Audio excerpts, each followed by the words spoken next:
Selamat datang di channel Novel Official. Sebelum kalian mendengarkan novel Pesona Pujaan Hati, jangan lupa like, share, and subscribe. Kalau tidak kusentil jantung kalian. Hehehehe. Tanpa lama-lama lagi langsung saja kita masuk di alur cerita novelnya. Bab 5241. Saat ini, Direktur Penjualan dan beberapa salesman benar-benar tercengang. Bukannya mereka tidak pernah melihat dewa berkelahi. Ketika villa dibuka untuk dijual, memang ada beberapa pelanggan yang mulai memperebutkan rumah di tempat. Hanya saja pengacakan seringkali berkembang menjadi frustrasi dan perkelahian yang sengit. Mereka belum pernah mengalami hal seperti yang dilakukan Hiroshi ini. Dia bersedia memberi pihak lain 1 juta lebih segera setelah dia membuka mulut. Dan saat ini, mereka tidak menyangka Marianne bisa menolak begitu saja. Dari sudut pandang mereka, ini 1 juta. Dan tidak ada biaya. Jika mendapatkan 1 juta dengan cuma-cuma, siapapun itu, mungkin harus menimbang. Pergi keluar untuk melihat-lihat rumah, lalu menghabiskan 10 menit, membayar deposit, dan kemudian menghasilkan 1 juta. Hal semacam ini, menurut mereka seperti kue di langit. Tapi di mata Marianne, jangankan 1 juta, bahkan jika 2 nol ditambahkan di akhir, dia sepertinya tidak akan tertarik. Marianne tidak kekurangan uang, jadi tidak mungkin dia mengubah keputusannya hanya untuk jutaan ini. Sebagai pelayan paling terpercaya dari seluruh keluarga itu, Hiroshi juga memiliki wewenang yang cukup untuk menawarkan hadiah sebesar itu. Tetapi melihat Marianne tidak tergerak, Hiroshi melanjutkan tanpa berpikir, "Nona, saya tidak bermaksud memamerkan kekayaan kepada Anda. Saya hanya ingin membeli rumah ini. Saya akan memberi Anda harga lain.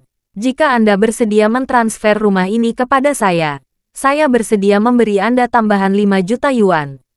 Segera setelah kata-kata ini keluar, para penjual di tempat kejadian semakin terkejut. Mereka telah melihat orang-orang yang menghasilkan uang, tetapi mereka belum pernah melihat uang sebanyak itu. Mereka juga melihat spekulan real estate, tetapi mereka belum pernah melihat spekulan seperti itu. Orang berspekulasi dalam real estate untuk menghasilkan uang, tidak peduli apa yang harus mereka investasikan, membeli rumah, dan kemudian memegangnya di tangan mereka selama beberapa bulan atau bahkan 1 atau 2 tahun. Namun, suite di depan mereka sekarang, digoreng dalam panci selama 10 menit, bisa menghasilkan 5 juta. Itu seperti mimpi, tepat ketika mereka merasa bahwa Marianne tidak punya alasan untuk menolak proposal ini. Marianne berkata dengan sedikit ketidaksenangan, "Tuan, Anda tidak perlu membuang kata-kata lagi. Daripada melakukan ini, sebaiknya Anda pergi dan melihat di rumah lain." Setelah itu, dia berkata kepada eksekutif penjualan, "Hai, tolong tunjukkan saya rumahnya." Hiroshi berseru, 10 juta. "Nona, saya bersedia membayar uang transfer 10 juta.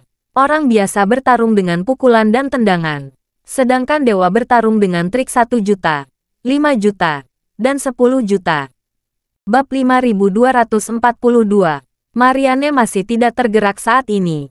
Dia menoleh untuk melihat Hiroshi Tanaka, dan berkata dengan serius, "Tuan, saya tidak marah kepada Anda karena saya pikir Anda tulus dan sopan. Tapi kalau Anda terus mengganggu saya seperti ini, saya mungkin tidak akan berkomunikasi dengan Anda dengan sikap ramah seperti ini." Pada saat ini, Hiroshi mengerti. Wanita muda di depannya pasti seorang wanita yang tidak kekurangan uang sama sekali, dan sama sekali tidak peduli dengan uang. Diperkirakan kekayaan bersih dan asetnya bahkan tidak jauh lebih buruk daripada nona mudanya sendiri. Menghadapi wanita seperti itu, apa gunanya menawarkan premi 10 juta selain bisa bersenang-senang? Sekalipun 30 juta atau 50 juta, tidak mungkin dia menganggapnya serius. Dan pada akhirnya terlihat seperti badut, berpegangan padanya. Dalam keputusasaan, dia hanya bisa menghela napas, dan berkata dengan nada meminta maaf. "Maaf, Nona, saya ceroboh. Tolong jangan dimasukkan ke dalam hati." Marianne tidak berbicara, hanya mengangguk sedikit, dan kemudian mengingatkan supervisor lagi. "Bolehkah saya pergi untuk melihat rumahnya?" Supervisor dengan cepat berkata, "Ya, silakan ke sini." Marianne pergi, Dan Hiroshi berdiri di sana tanpa daya. Dia tidak mengenal dirinya sendiri untuk sementara waktu. Seharusnya dia tinggal di real estate ini dan kemudian melihat jenis unit lain.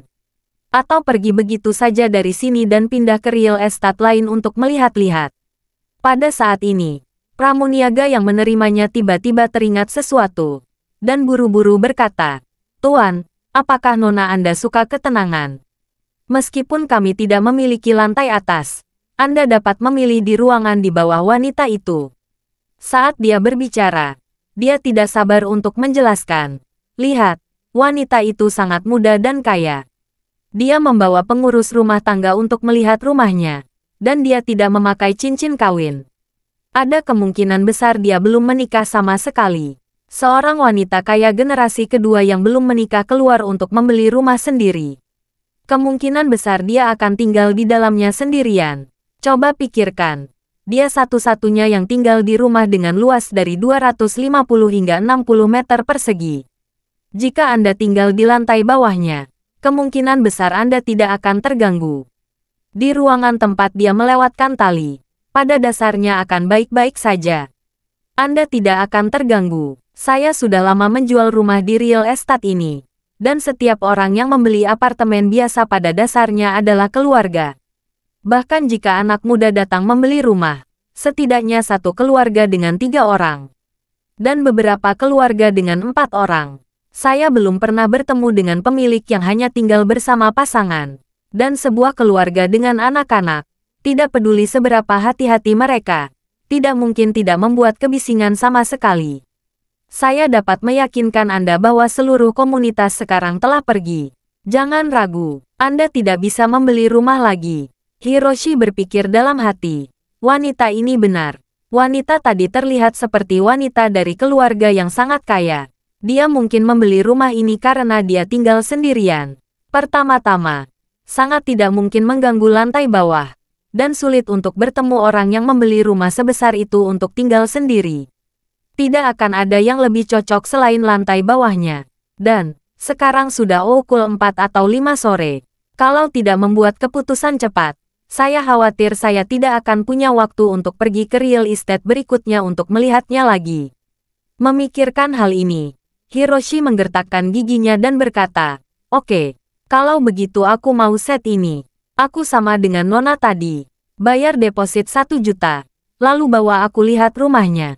Saya akan mengambil beberapa video dan foto untuk ditinjau oleh Nona kami. Selama dia tidak keberatan, saya akan segera membayar uangnya ketika saya kembali." Penjual tidak berharap keterampilan bicaranya benar-benar mengesankan pihak lain. Dia sangat bersemangat, rata-rata lebih dari 30 juta yuan. Karena tidak mudah untuk menjual, komisi penjualan adalah 2%. Untuk transaksi, hadiah komisi yang bisa didapat dari penjualan hampir 700.000. Memikirkan hal ini, dia berkata dengan penuh semangat, "Oke Pak, kalau begitu tolong datang dengan saya dan bayar deposit dulu. Saya akan membawa Anda melihat ruangannya segera." Bab 5243. Setelah Hiroshi membayar 1 juta biaya deposit, dia mengikuti pramuniaga dan pergi ke gedung No. 1. Dan Marianne sudah selangkah lebih maju darinya saat ini. Dia datang ke ruang di lantai paling atas bersama Nyonya Marilyn. Nyonya Marilyn mengikuti Marianne, masih merasa malu karena dia terlalu percaya diri. Dia tidak bisa menahan diri untuk berkata, "Nona Long, terima kasih atas pandangan ke depan Anda. Anda tidak mendengarkan saran saya tentang pisau kedua, dan langsung membayar deposit. Kalau tidak, rumah ini mungkin telah dibeli oleh orang itu." Marianne tersenyum sedikit dan berkata, "Nyonya Marilyn, tolong jangan katakan itu. 99 dari 100 kehati-hatian tidak berguna. Menurut saya, bahkan jika itu berguna sekali, itu sangat berharga." Nyonya Marilyn mengangguk ringan. Ekspresinya tampak tenang, tetapi hatinya sangat terkejut. Sudah lama menjadi pengurus rumah tangga, dia pada umumnya adalah orang yang berhati-hati. Namun dia tidak berhati-hati seperti Marianne. Dia merasa bahwa gaya bijaksana harus dikembangkan secara perlahan. Marianne masih sangat muda dan memiliki latar belakang keluarga yang superior. Generasi kedua yang kaya raya tidak memiliki tanah untuk mengembangkan gaya bijaksana. Tidak ada tekanan dari orang dan benda dalam hidup mereka, dan beberapa hanya melakukan apapun yang mereka inginkan. Ini juga alasan mengapa banyak generasi kedua yang kaya sangat impulsif, dan mereka tidak peduli dengan konsekuensi ketika mereka berbicara dan melakukan sesuatu. Mereka bahkan tidak peduli dengan otak mereka. Selain itu, banyak generasi kedua yang kaya memiliki masalah kepercayaan diri dan kesombongan yang buta. Karena mereka selalu hidup di lingkungan yang dikelilingi oleh bintang dan bulan, dalam halusinasi yang sangat kuat dalam segala hal. Beberapa dari mereka bahkan berpikir bahwa mereka hanya perlu membangun platform internet dengan santai. Dan mereka dapat memiliki puluhan juta atau ratusan juta pengguna. Dan mereka dapat menginkubasi perusahaan terkemuka dengan nilai pasar puluhan miliar, dengan mudah melampaui upaya seumur hidup dari orang tua mereka. Namun, Marianne tidak pernah merasa begitu percaya diri kepada Nyonya Marilyn. Bahkan jika dia baru saja datang untuk mewawancarai seorang dosen dari Universitas Aurus Hill, dia masih tidak yakin apakah dia bisa mendapatkan surat penawaran dalam perjalanan ke sini. Adapun soal membeli rumah, terlihat bahwa sikap hati-hati Marianne di luar orang biasa. Dan dalam lingkup kemampuannya, dia tidak bisa mentolerir risiko sekecil apapun dalam hidupnya. Dia sangat bingung, seperti apa lingkungan keluarga Long mengajarkan Marianne, membuat dia mengembangkan gaya akting yang begitu hati-hati. Yang dia tidak tahu bahwa alasan gaya akting Marianne begitu hati-hati sepenuhnya karena ibunya. Saat itu, ibu dan ayahnya tidak akur, dan dia selalu dalam suasana hati yang buruk. Dan karena ibunya mengandung adik perempuannya, dia lalai memperhatikan tubuhnya, dan akhirnya membiarkan kanker berkembang hingga uang tidak bisa memulihkan. Dia jelas memiliki 10.000 kekayaan keluarga, dan dia telah menguasai sumber daya teratas di dunia, tetapi ibunya masih gagal bertahan. Masalah ini adalah rintangan yang tidak akan pernah bisa dilewati oleh Marianne. Sejak saat itu juga Marianne mengembangkan karakter berhati-hati dalam segala hal. Pada saat ini, Marianne melihat sungai yang bergulung tidak jauh dari sana, juga memikirkan ibunya sendiri. Dia memikirkan tempat favorit ibunya untuk melihat Hong Kong pada malam hari dari atas bukit ketika dia masih kecil, dan pelabuhan Victoria yang penuh dengan ombak dan kapal pesiar.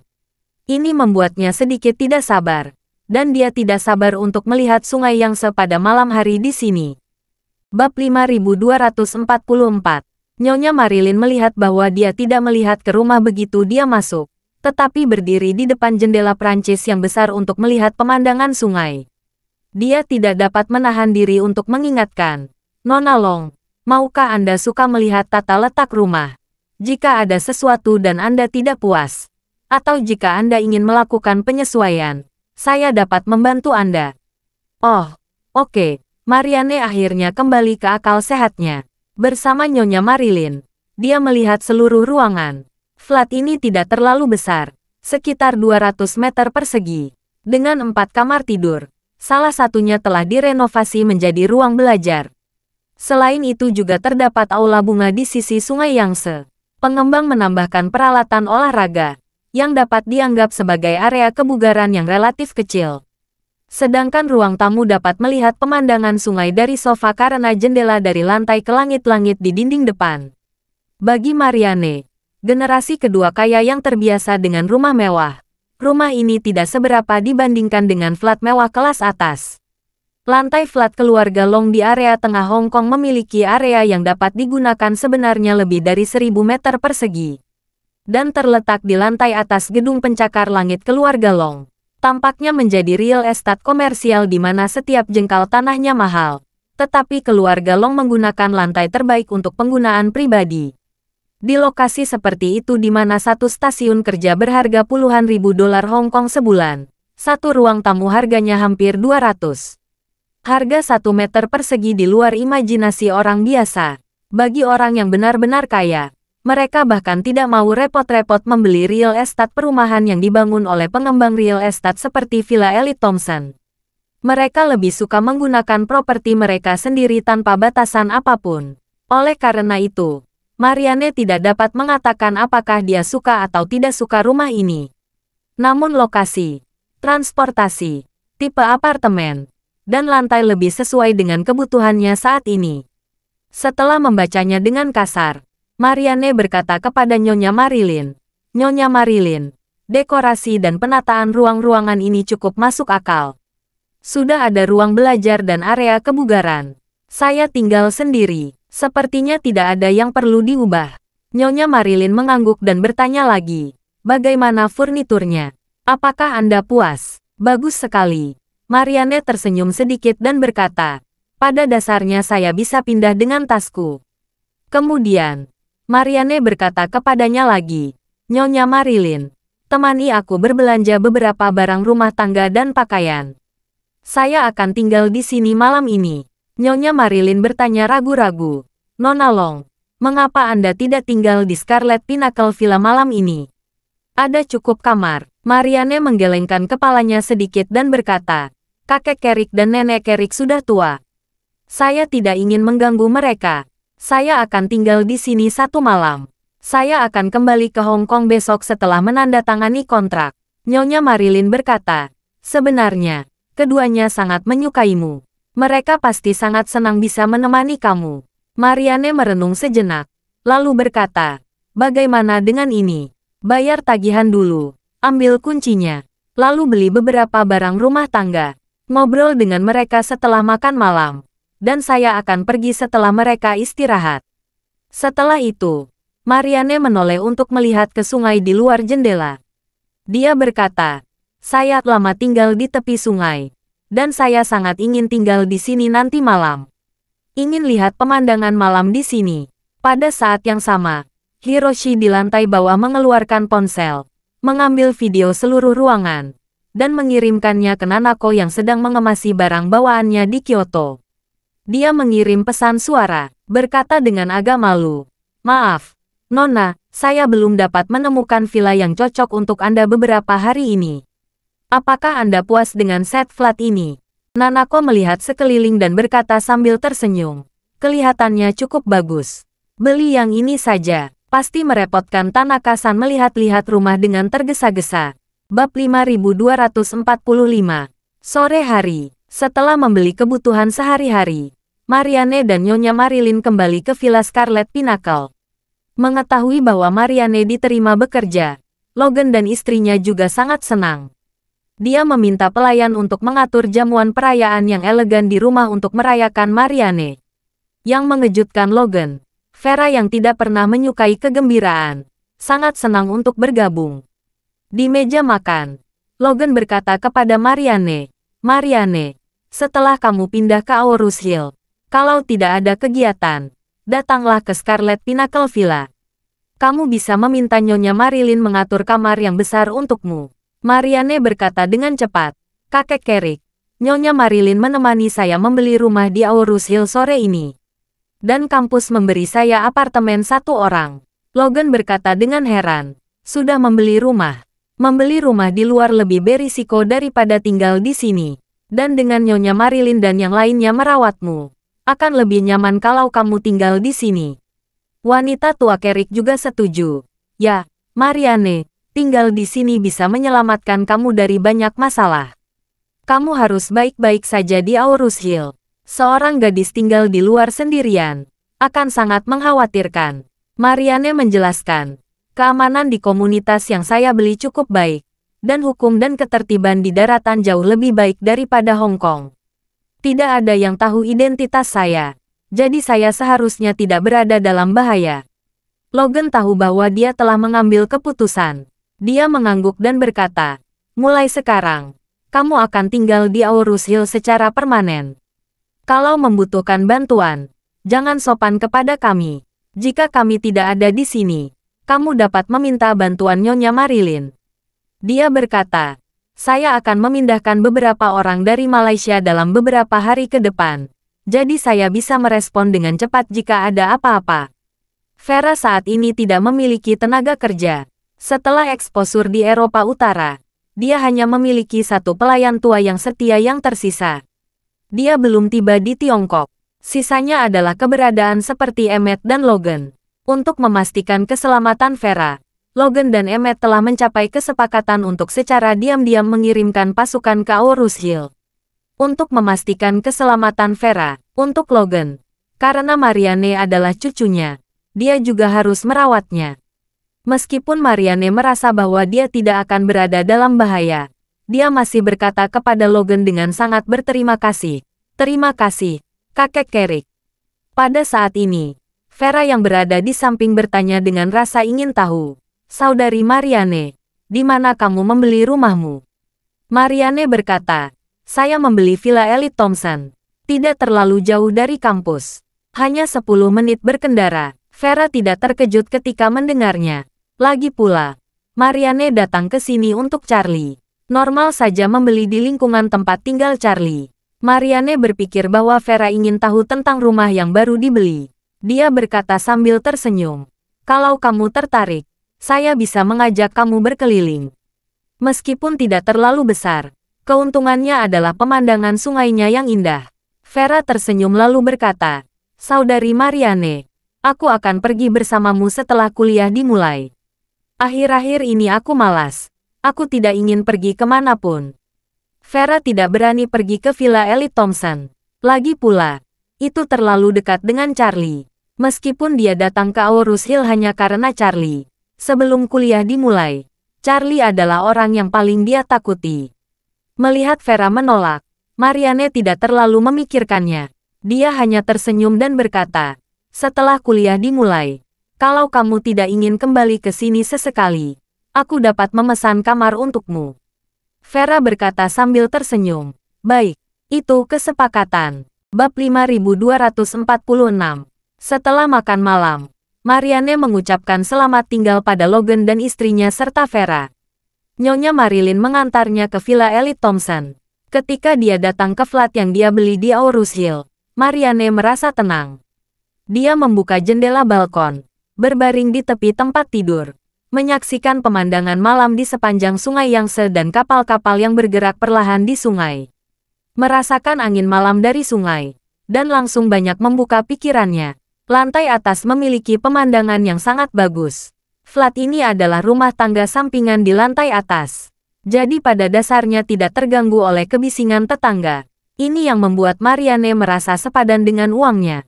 Dia bahkan memiliki keinginan untuk tinggal di Aurus Hill selama beberapa hari lagi karena hal ini.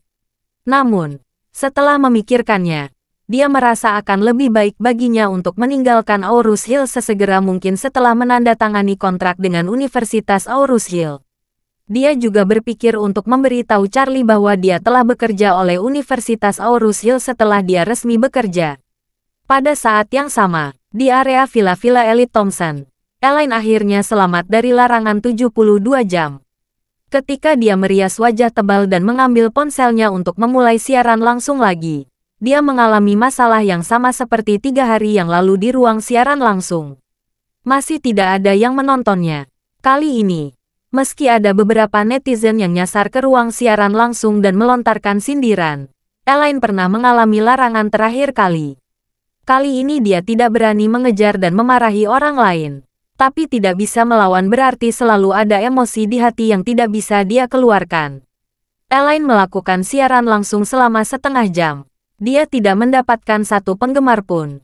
Sebaliknya, dia dibuat kesal oleh para netizen yang kasar. Elaine, yang sangat tertekan, menutup sementara ruang siaran langsungnya, lalu mulai menonton siaran langsung orang lain. Ingin belajar dari orang lain bagaimana cara melakukan siaran langsung, dan konten apa yang disiarkan untuk mendapatkan cukup banyak penggemar. Setelah melihat-lihat, Elaine menemukan bahwa di ruang siaran langsung non-pengiriman yang populer, konten siaran langsung bervariasi. Setiap ruang siaran langsung memiliki karakteristiknya sendiri, seperti siaran langsung bermain game, siaran langsung aktivitas luar ruangan, dan siaran langsung dari talenta tertentu, bahkan ada kuliah langsung. Setelah melihatnya, Elaine merasa pada dasarnya dia tidak dapat melakukan hal-hal ini.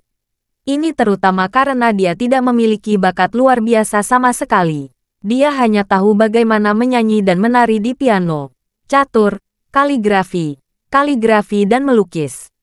Dan nyanyiannya tidak terlalu bagus, jauh dari mampu membuat orang berhenti dan mendengarkan. Setelah merenung berulang kali, Elaine masih belum menemukan titik terobosan, yang membuatnya mundur sedikit. Setelah melihat-lihat ruang siaran langsung di ponselnya, dia tidak bisa menahan desahan. Sial, sepertinya aku tidak cocok untuk makan semangkuk nasi ini. Dia tertekan menghela napas dan bergumam.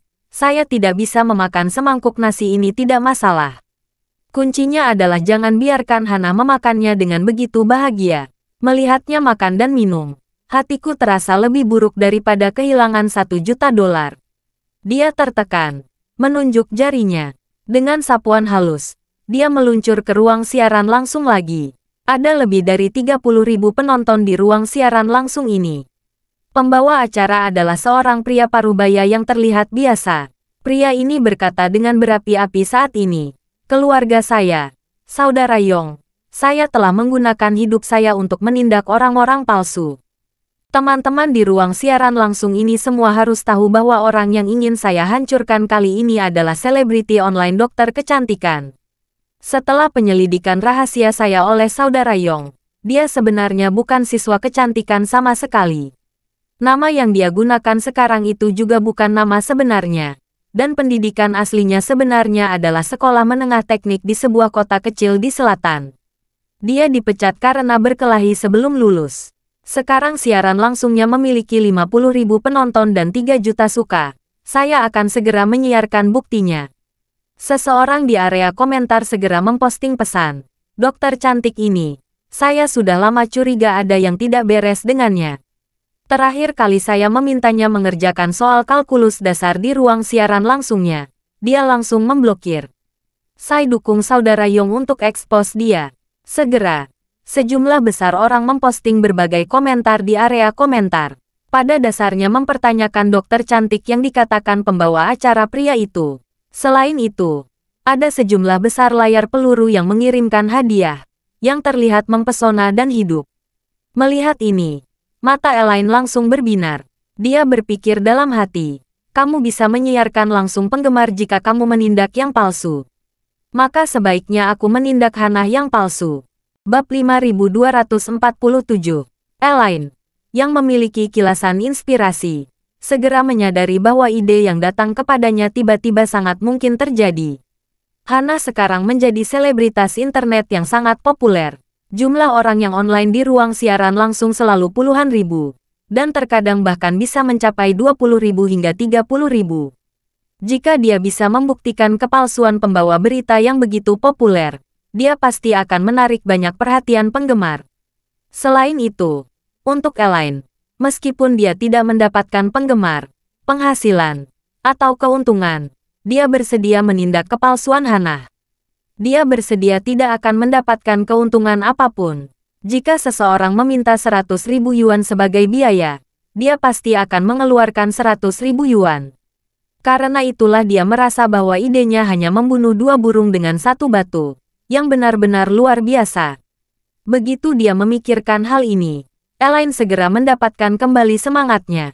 Dia mulai menghitung di dalam hatinya. Dia terus mendaki. Bagaimana saya bisa membuktikan kepalsuan Hana? Jalang bau itu. Memikirkan hal ini, Elaine langsung menamparkan pahanya. Kesal. Ya Tuhan, aku sangat bodoh. Sebelumnya, Hana mengendarai Mercedes-Benz G besar, membawa saya keluar untuk menghabiskan banyak uang. Dia bahkan surat bukti jual beli Rolls-Royce culinan. Mengapa saya tidak merekam video secara diam-diam? Menyadari bahwa dia telah melewatkan kesempatan bagus untuk menjatuhkan Hana, Elaine sangat tertekan. Dia mengangkat teleponnya hampir tanpa berpikir, dan menelepon Hana mengajaknya jalan lagi. Dan memanfaatkan kesempatan itu, untuk mengungkap Hana. Namun, telepon Hana tidak dapat terhubung. Elaine menelepon beberapa kali tetapi gagal tersambung. Baru kemudian dia menyadari bahwa Hana mungkin sedang memulai siaran langsung. Memikirkan hal ini, dia buru-buru membuka situs web video pendek dan mencari akun Hana di bilah pencarian. Dia diblokir oleh administrator ruang siaran langsung Hana dan tidak dapat menonton siaran langsung Hana.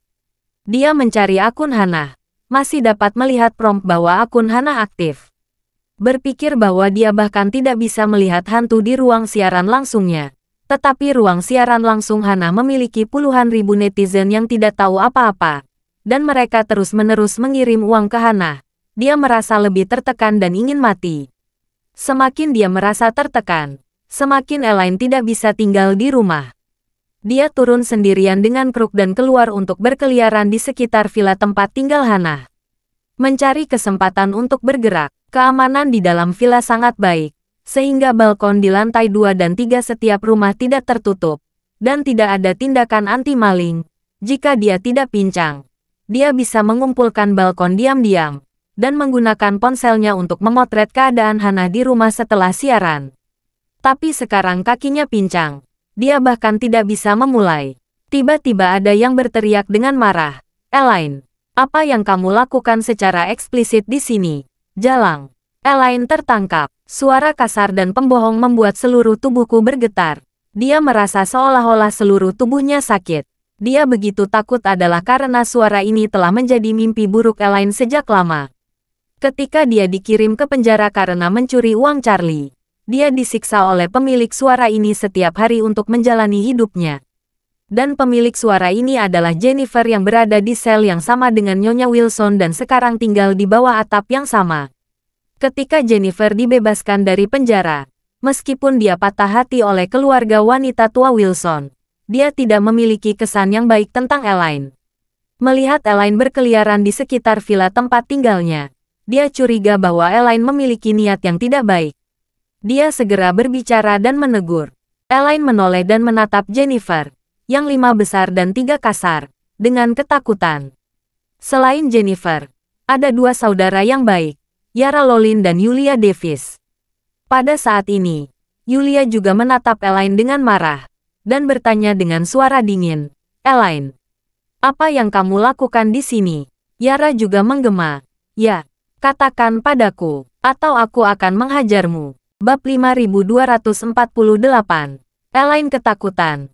Pikiran pertamanya adalah melarikan diri. Tapi ketika dia berpikir bahwa dia pincang dengan 1 kaki, dia tidak bisa berlari lebih cepat dari mereka bertiga apapun yang terjadi. Dan jika dia berteriak meminta bantuan menantu laki-lakinya, dia mungkin akan mengejutkan Hannah, yang sedang melakukan siaran langsung di lantai atas.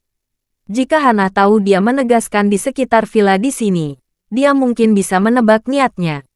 Jika dia mulai waspada terhadap dirinya sendiri, bukankah dia akan memiliki kesempatan untuk menjatuhkannya? Saat ini, otak Elaine bekerja dengan cepat, dan bola matanya juga berkedut tanpa henti. Melihat matanya yang nakal, Jennifer tidak berkata apa-apa.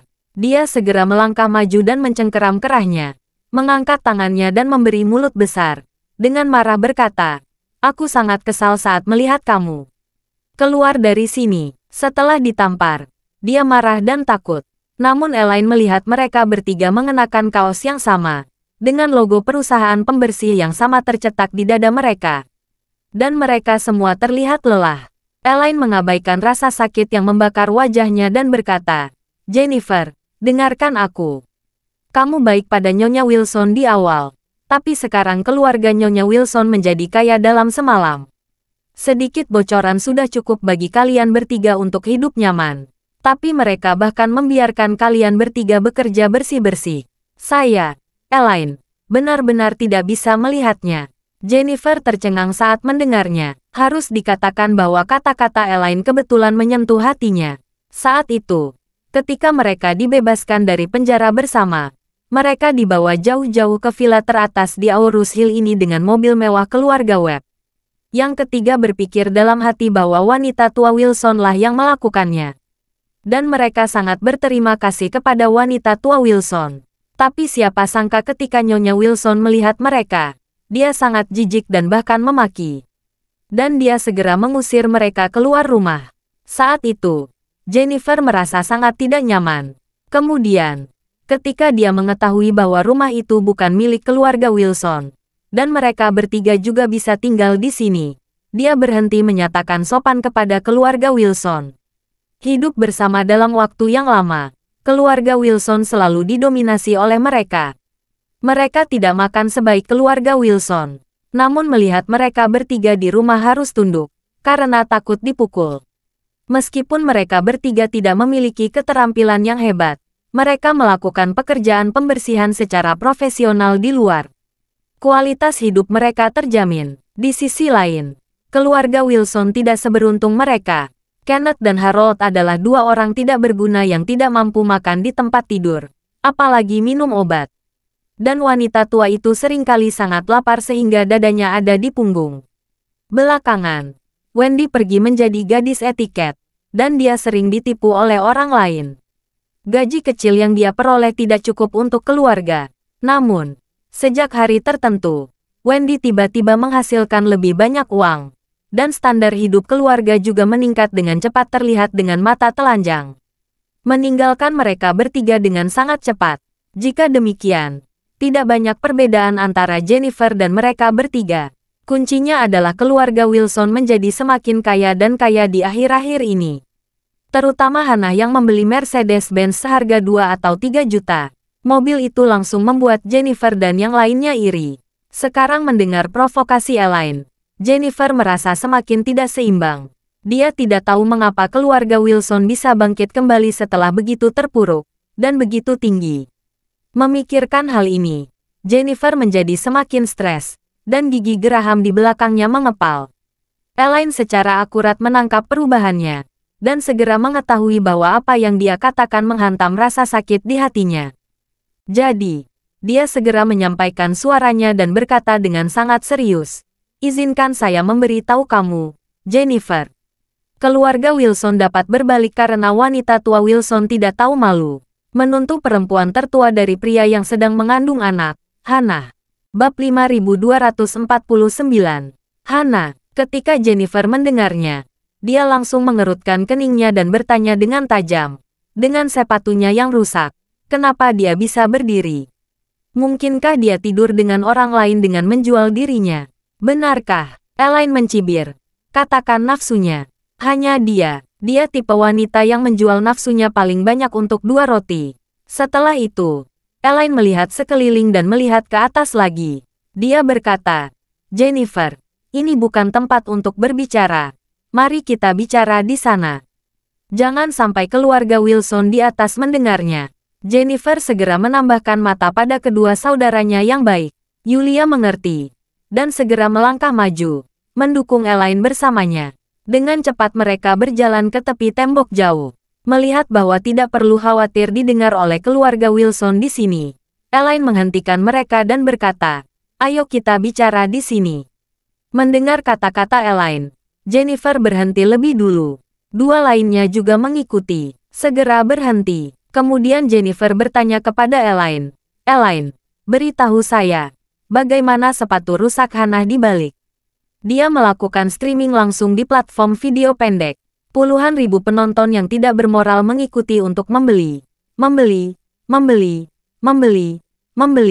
beli apapun yang dia jual. Dan uangnya masuk ke saku Hannah. Dia bisa mendapatkan puluhan juta setahun. "Apa?" Jennifer berkata dengan marah. "Hanya sepatu rusak yang sulit diatur itu bisa menghasilkan puluhan juta tahun. Apakah Tuhan itu buta?" Elaine terlihat seperti orang yang paling mengenalnya. Dia menginjakkan kakinya dan berkata, "Jennifer, sejujurnya, kita harus kompak." Jalang Hannah, usia 50 tahun. Dia hamil dengan pria pembohong di luar, dan menginfeksi suaminya dengan penyakit kelamin. Mengapa dia bisa mendapatkan begitu banyak uang? Bukankah kamu juga berpikir begitu? Jennifer berkata tanpa ragu. "Benar, saya, Jennifer, memiliki 2 tipe orang kejam dalam hidup saya. Yang satu adalah bajingan yang tidak mematuhi orang lain, dan yang lainnya adalah wanita jalang yang tidak bermoral." Kemudian, Jennifer bertanya lagi padanya, "Kamu belum mengatakan, bagaimana Hannah mendapatkan kekayaannya?" Elaine bertanya padanya dengan ekspresi yang dapat dipercaya di wajahnya. "Jennifer, apakah kamu menonton siaran langsung?" Ini jenis siaran langsung yang menjual barang di internet. Jennifer menyembunyikan kepalanya dan berkata dengan mengejek dirinya sendiri, "Kami bekerja di rumah pemiliknya sepanjang hari. Kami jarang menyentuh ponsel kami. Kami tidak punya waktu untuk menonton siaran langsungnya. Selain itu, meskipun kami menontonnya, kami tidak punya uang untuk pengakuannya." Elaine berkata, "Jennifer, berikan ponselmu. Aku akan menampilkan siaran langsung Hannah. Aku yakin kamu akan semakin marah setelah menontonnya." Jennifer mengeluarkan ponsel Android senilai beberapa ratus yuan dari sakunya, lalu membuka kuncinya, dan menyerahkannya pada Elaine. Elaine segera membuka perangkat lunak video pendek dan mencari ruang siaran langsung Hannah. Saat ini, Hannah sedang duduk di kepala tempat tidur, sambil memberi makan Christopher. Dia berkata dengan ingus dan air mata, "Teman-teman, sejak suamiku lumpuh, dia tidak bisa makan apapun yang bergizi. Dia kekurangan dan cacat di tempat tidur. Penampilannya yang kurus membuatku stres." Bab 5250. Seperti yang dia katakan, dia menyerahkan mangkuk di tangannya ke kamera, dan menjelaskan, "Terima kasih kepada perusahaan sereal beras bergizi ini, yang memahami kesulitan keluarga saya, dan mengirimi kami beberapa sereal beras bergizi. Suamiku berpisah sendiri. Dengan pasta nasi ini, tubuhnya telah banyak pulih." Christopher membuka mulutnya dengan kooperatif dan berteriak, bahkan dengan putus asa mengangkatnya untuk membuka mulut untuk meraih sendok nasi di tangannya. Hannah dengan cepat memasukkan sesendok ke dalam mulut. Dia melanjutkan, "Sereal beras bergizi ini memiliki 5 rasa dan dapat dimakan hanya dengan sedikit air mendidih. Mengandung berbagai nutrisi yang dibutuhkan oleh tubuh. Minum 3 sachet per hari cukup nutrisi untuk sehari. Bahan bakunya semua hijau dan organik, dan ditambahkan berbagai vitamin, asam amino dan DHA yang dibutuhkan tubuh manusia. Ada 12 sachet dalam satu kotak, dan biasanya dijual seharga 108. Sekarang di ruang siaran langsung ini, manfaatnya adalah 2 kotak seharga 99 yuan, total 24 paket, dan 1 kotak berisi 6 paket, 99 yuan dapat membeli 30 bungkus. Ini sangat bagus." Saat dia berbicara, Hannah melanjutkan, "Karena harganya sangat murah, pabrikan tidak mau memberikan terlalu banyak. Saya hanya memiliki 20.000 pesanan di sini, dan tidak akan ada lebih banyak pesanan setelah membeli. Teman-teman, kalian harus cepat. Ayo pesan sekarang." Jennifer melihat Hannah yang sedang berkemah di video, serta kamar dan furnitur yang sedang berkemah. Dia berkata dalam kaget, Ini palsu. Kamar mereka sebelumnya mewah. Bagaimana bisa jadi seperti ini?" Dunia berpikir dia sendirian mengandalkan siaran langsung untuk mendukung suami yang lumpuh, putra yang lumpuh, dan ibu mertua berusia 80 tahun. Dia bilang sangat sengsara, dan penonton percaya dan bertahan di ruang siaran langsungnya. Dan berbelanja, ingin membantu mengatasi kesulitan. Mereka para idiot tidak tahu bahwa orang dapat memperoleh puluhan ribu sehari dengan siaran langsung. Jennifer berjongkok dengan marah, menggertakkan giginya dan berkata, "Betapa tak tahu malu. Dia memiliki tangan dan kaki, dan dia tidak menghasilkan uang dengan bekerja keras seperti kami. Dia terlibat dalam aktivitas penipuan seperti itu di internet. Sudah waktunya untuk keluar dan menembak orang seperti ini." Ya, Elaine sepertinya telah menemukan sahabat karib, dan menggema, lebih murah menembaknya. Tetapi dia harus mengeksekusi seperti seekor anjing. Jennifer bertanya heran, "Apa itu eksekusi anjing?" Elaine berkata, "Biarkan saja anjing itu menggigitnya sampai mati. Lalu biarkan anjing itu miring dan berubah menjadi kotoran." Ekspresi Jennifer membeku. Dia tidak berharap Elaine jauh lebih kejam dari dirinya. Melihat emosinya diatur, Elaine buru-buru naik dan berkata, "Jennifer, izinkan saya memberi tahu kamu. Saya punya rencana yang bagus. Kalau rencana ini dilaksanakan, pasti bisa merusak reputasi Hannah, dan membawa keluarga mereka kembali ke bentuk aslinya." Saat dia mengatakan itu, dia melihat kakinya yang lemas dan menghela nafas. "Aduh, sayang sekali kakiku dipatahkan oleh Wilson dan Wendy saat aku di penjara. Dan ini menjadi akar penyakit. Tidak terlalu cepat. Mengingat situasi saya saat ini, saya khawatir saya tidak akan dapat menjalankan rencana ini." Jennifer segera berkata, "Rencana apa yang bisa kamu beritahu saya? Kakimu masih cedera. Kami membayangkan akan membantu kamu melakukannya." Kiat berempat bekerja sama untuk menangani sepatu rusak Hannah. Elaine menunggu kalimat ini. Jadi dia dengan cepat bertanya kepadanya, "Jennifer, apa yang kamu katakan benar? Apakah kamu bersedia membantuku?" Jennifer berkata dengan dingin, "Saya sudah lama melihat bahwa keluarga Nyonya Wilson tidak bahagia. Musuhnya musuh adalah teman, jadi kita adalah rekan seperjuangan. Elaine berkata dengan penuh semangat. Itu sangat bagus. Ini dengan kalian bertiga bergabung dalam rencana ini, kita pasti akan dapat menyelesaikannya dengan lancar. Dan kita akan menjamin Hana akan kembali ke penjara dalam semalam. Jennifer berkata tanpa ragu. Tidak masalah. Katakan saja. Terima kasih sudah mendengarkan cerita novel Pesona Pujaan Hati. Sampai jumpa di novel selanjutnya.